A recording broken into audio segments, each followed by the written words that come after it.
Pangarap ng bawat tao na mabuhay ng walang iniindang karamdaman. Babangong hindi iisipin ang araw-araw na gamutan. Tatawirin ang buong araw nang walang pasan-pasang kalungkutan. Subalit ang karanasan ni Kuya Glenn Bert Cohotan ay isang patunay na hindi hadlang ang karamdaman sa pagkamit ng kasiyahan. Nagpunta kami sa bahay ni Kuya Glenn upang makausap at makapanayam siya. Sa aming pagbisita, binigyan niya kami ng pagkakataon na maunawaan ang kanyang kwento at mga karanasan. Sa sakit na type 1 diabetes ay mahirap. Lalo na kapag konting kain lang, tataas. Magtuturok ng insulin, bababa, mahirap din. Kapag bumaba, masyadong nagda-down. Kapag kakain naman, tataas. Kaya mahirap siyang kontrolin. Kaya ang mababa yung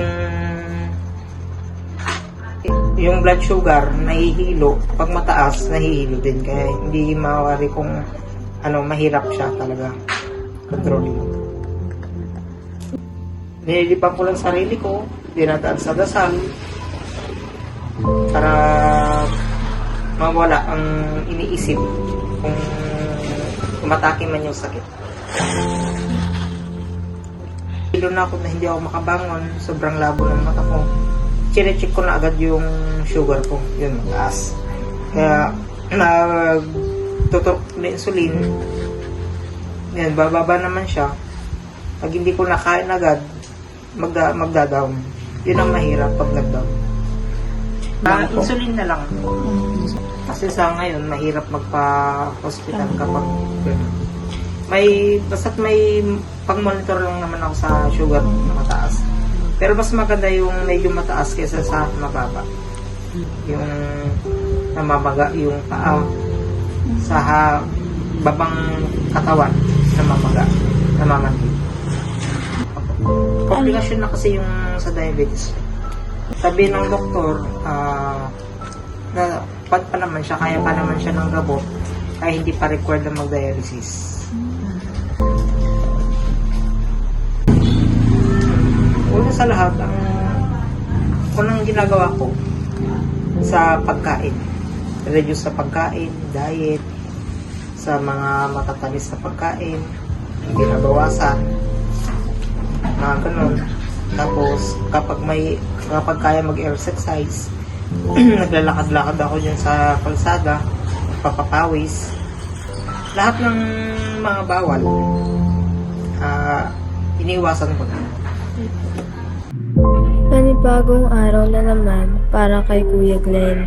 Sa kasamaang palad, na-diagnose siya ng type 1 diabetes at namana niya ito sa kanyang yumaong ama. Naman siya, nahihilo lang. Opo. Kapag ganyan na nahihilo na ako na hindi ako makabangon, sobrang labo ng mata ko, chine-check ko na agad yung sugar ko. Yun, mataas.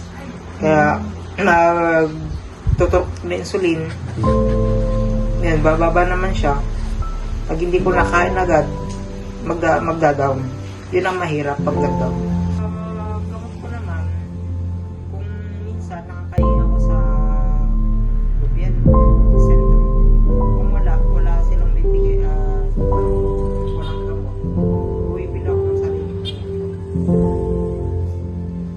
Sa may nagbibigay din sa akin na nakuha, iniipon ko at saka sa tulong na rin ng e-cash na mga kuwan. Doon ko nag-iipon yung pinagbibigay.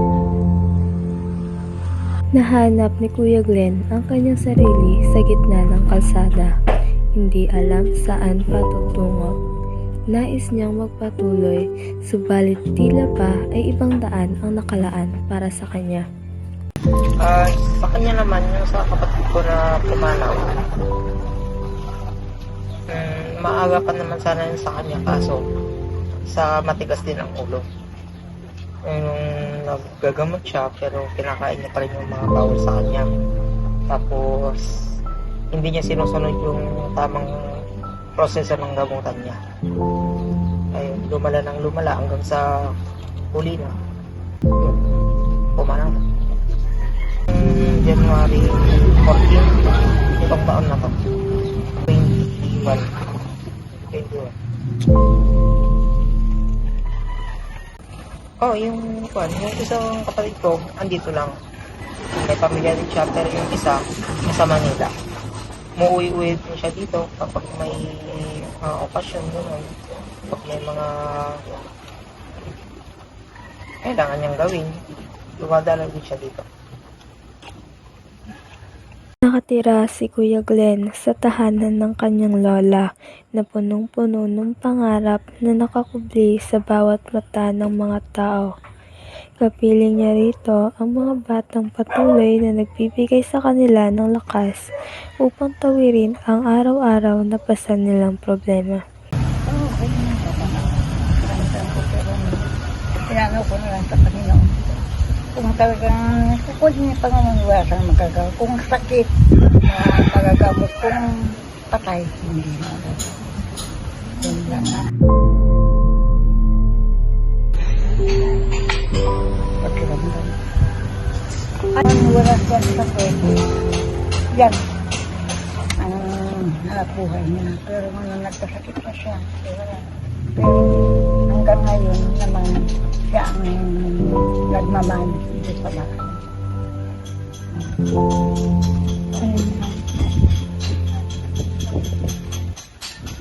Nung wala akong yung pagpa, hindi pa ako naggagamot na ng insulin, sobrang taas ng sugar ko na. Kakakain ko lang, mamaya gutom na naman. Yun yung diabetes ko. Kaya kapag kakain ka, tataas yung sugar. Kakain ka na naman, tataas na naman yung sugar mo. Ganun. Ngayon, konting kain lang busog na ako. Hindi tulad noon na siguro 5 minutes lang pagkatapos kumain, kain na naman, gutom na naman, gutumin. Pero ngayon, kahit magkapunda ako kumain, okay lang. Alam mo, may gabi. Parang kandila na nauubos. Mahirap pa. Marami nang sasabi dyan na kuwan pa sa bahay mo may diabetes. Mahirap pa lang mapabayaan. Kasi kapag napabayaan mo, Kagaya niya, internal. kilala mo yung tatay ni nandito sa pangki ko. Naputol yung isang taon. Naputol yung taon. Marami. Buhay, kunting kanin. Oo, gulay. Hindi kumakain ng kanin. Gulay. Sa karne naman, sinlaki lang ng bahay ng posporo, ganun lang. Kung pwede. Di ba po? Tatlo. Oo na lang. Pati na lang kami. Inheritance ko kasi. Manahan nila sa akin. Yung mister ko, ako na nila. Yeah. Mga ito ay lady ko. Dami yung papamana na ibibigay. Oo nga. Kung Hindi sa naman lupa sa hindi, kung sa pagkain lang, madaling magamot. Kung inheritance sa dugo. sa dugo na kasi. Kagaya nila dahil sa hirap sa natin ang inheritance.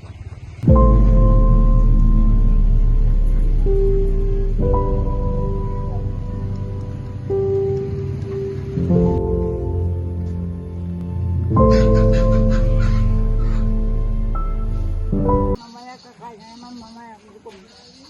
Wala pang isang kakain na naman ko. Wala pang isang At saka gano'n yung pagkain ng Kuya Glenn, ito po.